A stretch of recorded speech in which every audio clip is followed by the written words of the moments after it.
Okay, so picture this. You're walking down the street in Pyongyang. Not the Pyongyang, we see on the news. Not the Pyongyang of, military parades and hardship, but a city, like with pet dogs, Wow. plastic surgery clinics, real estate prices that could rival Manhattan. You might find yourself thinking, how? Where is all this coming from? Where's the money coming from in a country that's known for its, isolation and limited exports? Yeah. That's exactly what we're diving into today, the kind of shadowy world of North Korean cybercrime, and one pretty brazen heist that targeted the heart of global finance, the Central Bank of Bangladesh. It's a story that almost seems like it's ripped from the headlines, international intrigue, digital warfare, but it also reveals a deeper truth about the changing nature of power in the 21st century. And it challenges our, I think, traditional understanding of espionage.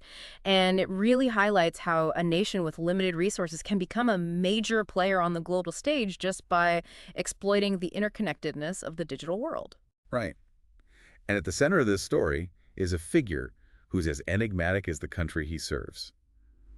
Park Jin-hyuk, a hacker plucked from, well, I guess, obscurity, and molded into a cyber weapon by the regime's, ruthless intelligence agency, RGB. The RGB, they're really unlike any intelligence agency we're used to, seeing in the West. Yeah. Forget the suave spies, the sophisticated gadgets. This is an organization that operates more like a digital mafia, engaging in kidnappings, assassinations. They even sunk a South Korean ship, and they're driven by a singular goal: securing hard currency for the regime by any means necessary. It's chilling to think that an organization like that exists and is actively engaging in cyber warfare on a global scale. But what's even more fascinating to me is how they managed to do it. How does a nation like North Korea, with limited access to technology and resources, become such a potent force in the digital realm? It all boils down to a combination of factors. First, they have a highly centralized system that allows them to really channel resources and talent towards specific goals. So they identify individuals with, exceptional abilities in math and computer science, from a young age. Oh, wow. And they funnel them into elite universities that, they function more like training grounds for cyber warriors. So it's like a national program dedicated to creating hackers. In a sense, yeah. They see cyber warfare as a key component of their national defense strategy, and they're willing to invest heavily in it. They understand that in the digital age, information is power. Right. And they found a way to weaponize it. It's both impressive and terrifying at the same time. And, Park Jin-hyuk is a prime example of this system in action. Can you tell us a little more about his journey? Yeah. Park's story it's really a mix of opportunity and a chilling lack of choice. Imagine being identified, for your math skills as a child, and then being, channeled into a specific career path with no say in the matter. He's a product of the system, trained from a young age to serve the state. It raises a lot of questions about, individual agency within a system like that. Does someone like Park have any real choice in their actions? Are they motivated by patriotism, greed, or, simply a desire to survive in a rigid society? It's tough to say for sure, without access to more information about Park's personal life, and motivations. But, what we can see from his actions is a level of skill and sophistication that really suggests years of dedicated training and a deep understanding of the global financial system. And while Park is honing his skills, in the digital shadows, Pyongyang is undergoing a pretty startling transformation. We hear reports of these luxury apartments popping up, widespread cell phone use, Kim Jong-un indulging in multi-million-dollar renovations. It's a far cry from, the impoverished nation we often see portrayed in the media. Yeah. And this transformation is largely fueled by the illicit proceeds of cybercrime. Some experts estimate that cybercrime now accounts for a third of North Korea's GDP. Wow. They've essentially created a shadow economy based on hacking and stealing from institutions around the world. A third of their GDP. That's staggering. It really underscores how central cybercrime has become to, their economic strategy. Absolutely. They've realized that in the digital age, borders are porous, and traditional methods of, economic warfare aren't as effective. Cybercrime offers them a way to bypass sanctions, fund their military ambitions, and maintain the lavish lifestyle of the elite. So how do they go from counterfeiting superdollars in the 80s to, to masterminding sophisticated cyber heists? Seems like quite a leap. It wasn't an overnight transformation. They've been experimenting with cybercrime for decades, starting with, relatively simple schemes like credit card fraud, Yep. online scams. But as their technical capabilities grew, so did their ambition. They began targeting larger institutions, realizing that the real money lay in exploiting the vulnerabilities of the global financial system. And that brings us to the Bangladesh bank heist.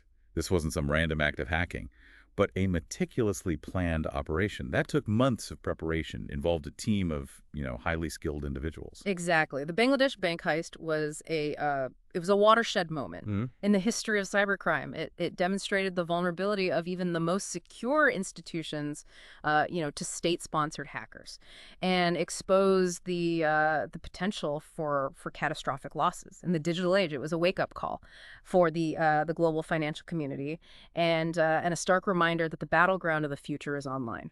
It sounds like we're about to delve into a story that's as complex as it is fascinating. Before we, get into the details of the heist itself, can you set the stage for us? What was the target, and why did the North Koreans choose it? Their target was SWIFT, the Society for Worldwide Interbank Financial Telecommunication. It's essentially the backbone of the global financial system, a messaging network that connects over 11,000 financial institutions in over 200 countries and territories. Trillions of dollars are transferred through SWIFT every day. So by targeting SWIFT, the North Koreans were aiming for the jugular of global finance. Precisely. They understood that if they could infiltrate SWIFT, they could potentially control the flow of money itself. It was it's an audacious plan, fraught with risks. But if successful, it could have yielded, an unimaginable fortune. It's mind-boggling to think about the scale of their ambition. And Yeah. at the center of it all is Park Jin-hook, meticulously working to breach the defenses of one of the most secure systems in the world. Yeah, this wasn't a smash and grab job. Park and his team spent a year meticulously infiltrating Bangladesh Bank's systems, hopping from machine to machine, erasing their tracks, all while patiently studying the bank's operations and identifying vulnerabilities. They were like digital cat burglars, casing the joint for months before Right. making their move. Exactly, and their patience paid off. By February 2016, they had gained access to the SWIFT system at Bangladesh Bank. They were ready to strike. This is where it starts to feel like a real-life thriller. Yeah. A team of North Korean hackers poised to pull off one of the most daring cyber heists in history. And that's where we'll leave it for now. In the next part of our deep dive, we'll delve into the heart-stopping events of February 4th, 2016, as the North Korean team launched their attack and the world watched in disbelief. Make sure to subscribe so you don't miss it. Welcome back to our deep dive into the great Bangladesh bank heist.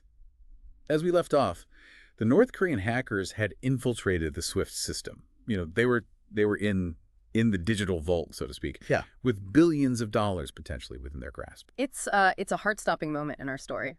It's like watching a high-stakes poker game unfold, knowing the stakes are incredibly high. But before we reveal their next move, I have a question that's been nagging at me. If SWIFT is supposed to be this incredibly secure system, how did the hackers manage to get in the first place?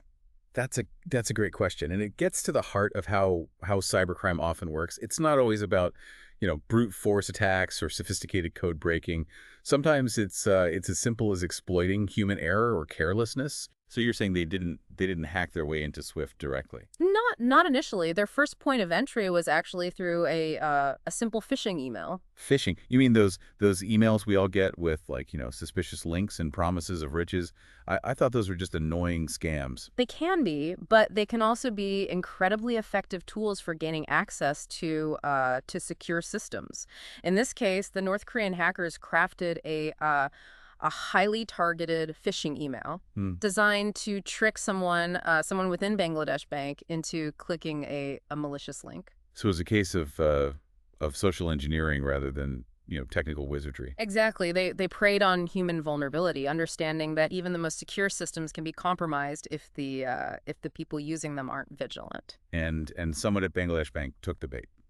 Unfortunately, yes. It seems someone in the HR department clicked a link thinking it was a job application, and that single click That single click gave the hackers a foothold within the bank's internal network. It's amazing how one seemingly insignificant action can have such, catastrophic consequences. It's a stark reminder that cybersecurity is a chain only as strong as its weakest link. In this case, it was human error that provided the opening the hackers needed. So they're in the system, but how do they go from, a compromised HR computer to gaining access to the Swift network, which is supposed to be separate and incredibly secure?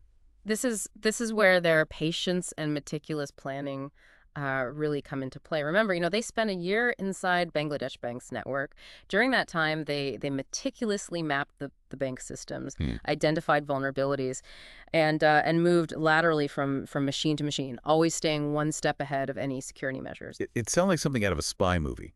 It does, doesn't it? They used a combination of custom-built malware and clever techniques to erase their tracks and evade detection. They even gave their malware innocuous-sounding names like Nest Egg and Mac Truck to avoid raising suspicions. It's almost comical when you think about it. Yeah. These highly skilled hackers using names that sound more like breakfast items than tools of digital espionage. It's a reminder that even in the world of cybercrime, a sense of humor can be a valuable asset.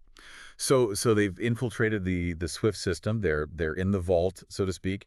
What's their plan? How do they actually, Right. steal the money? Their plan was it was surprisingly simple yet ingenious. They decided to exploit a quirk in the way banks handle international transfers. Okay. I'm intrigued. Break it down for me.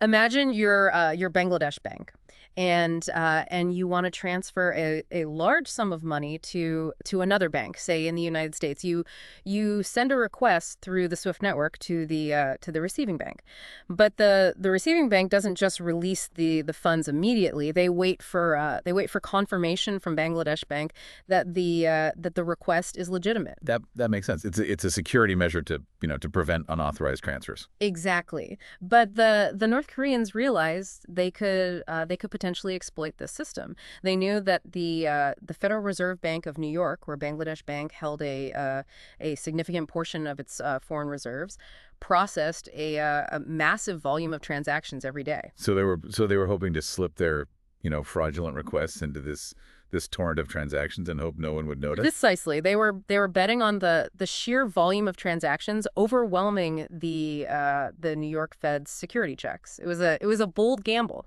but one with a potentially huge payoff. And did it work? Did they manage to, fool the New York Fed? To a certain extent, yes. On February 5th, 2016, they launched their attack. They initiated 35 fraudulent transfer requests, totaling nearly a billion dollars to accounts they had set up in various countries. They forged the requests, mimicking the language and protocols used by Bangladesh Bank, making them appear legitimate. $1 billion. It's hard to even comprehend a sum that large. It was a breathtakingly audacious heist, and initially it seemed like their plan was working. Four of the requests, totaling $81 million, bypassed the New York Fed security checks and were processed. The money was transferred to accounts in the Philippines. So they actually got the money out. I'm speechless. It's a testament to their meticulous planning and an understanding of the global financial system. But as we'll see in the next part of our deep dive, their victory was short-lived. Their luck was about to run out. So we're back, and the tension is like palpable. $81 million has vanished into the Philippine financial system. It's a stunning turn of events. What happens next? Well, it quickly becomes this frantic race against time. Yeah. Bangladesh Bank is desperate to recover the stolen funds. The FBI is on the trail of the hackers, and the world is watching in disbelief, wondering, how could such a brazen heist happen in the digital age? So how did the investigators even begin to untangle this web of digital deceit? It's not like the hackers left a physical trail to follow. You're right. It's not like a like a traditional bank robbery. You don't have fingerprints, security footage, but they did leave behind these digital footprints, subtle clues that investigators could use to piece together their movements. What kind of clues are we talking about? Well, remember those accounts the hackers set up in the Philippines to receive the stolen funds? Right. They used fake names, shell companies, to to try to cover their tracks. But they made a few crucial mistakes that would ultimately unravel their carefully crafted scheme. Oh, so even master criminals make mistakes.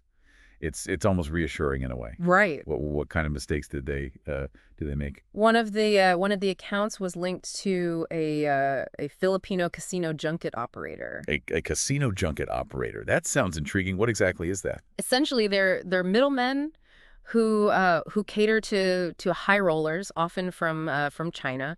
They arrange for their travel, accommodation, and of course their gambling activities.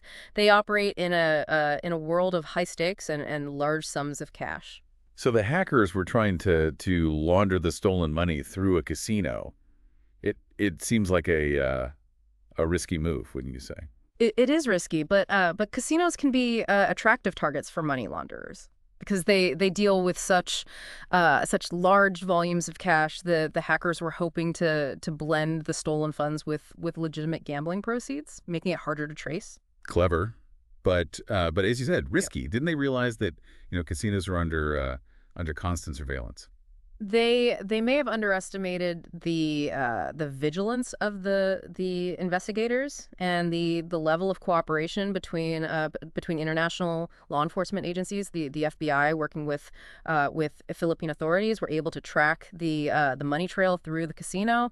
They identified the individuals who had withdrawn and moved the funds, following the digital breadcrumbs. So they got their names, their faces. Were there any arrests?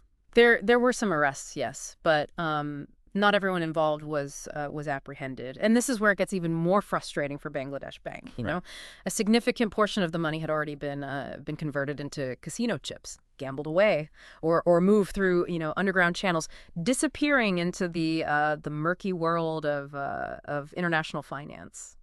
So even though they caught some of the perpetrators, they couldn't recover all of the money. How much did Bangladesh Bank actually lose in the end? They managed to recover around $18 million, but the remaining $63 million vanished without a trace. It remains one of the biggest cyber heists in history, a stark reminder of the vulnerabilities of the global financial system, even in the digital age. It's a sobering thought. It's like a real life Ocean's 11, but Yeah. with a much darker twist. Yeah. Millions of dollars stolen from a developing country, and the perpetrators seemingly getting away with it. It feels like something out of a movie. It does have a cinematic quality to it, doesn't it? But the consequences were very real. The heist sent shockwaves through the global financial community, exposing the weaknesses in SWIFT's security protocols and highlighting the need for greater safeguards and international cooperation to combat cybercrime. What about Park Jin-hyuk? The mastermind behind this audacious heist. Mhm. Was he ever brought to justice? The U.S. Department of Justice indicted Park in 2018, accusing him of being the architect of Bangladesh bank heist and other cyber attacks. But he remains in North Korea, beyond the reaches of U.S. law enforcement. So he's essentially a ghost Mm-hmm. living in a country that shields him from accountability. Yeah. It's a frustrating realization that even when the perpetrators are identified, they can remain out of reach. It highlights the challenges of prosecuting state-sponsored cybercrime. The individuals involved often operate with a degree of impunity, protected by their governments and the anonymity of the digital world. It's a problem that continues to plague the international community. We've covered a lot of ground in this deep dive. Yeah. From the rise of North Korean cybercrime to the intricate details of the Bangladesh bank heist. It's been a fascinating and at times unsettling journey. What are some of the key takeaways you hope listeners will glean from this story? Well, I think the most important takeaway is that the digital world is a double-edged sword. It offers incredible opportunities Yeah. for connection, for innovation, Mhm. and progress. But it also creates new vulnerabilities and challenges. We need to be aware of the risks and take steps to protect ourselves, both individually and collectively. It's a reminder that cybersecurity is not just a technical issue. It's a human issue. We all have a role to play in safeguarding our digital lives. As we wrap up this deep dive into the shadowy world of cybercrime, I want to thank you for sharing your expertise and insights. It's been an eye-opening experience. The pleasure was all mine. I always enjoy the opportunity to shed light on these complex issues Sorry. and to engage in thoughtful conversations about the challenges and opportunities of the digital age. And to our listeners, thank you for joining us on this deep dive into the Bangladesh bank heist. If you found this story as gripping and thought-provoking as we did, be sure to subscribe to our podcast for more explorations of the digital world and its impact on our lives. Until next time, stay curious, stay informed, and stay safe in the digital jungle.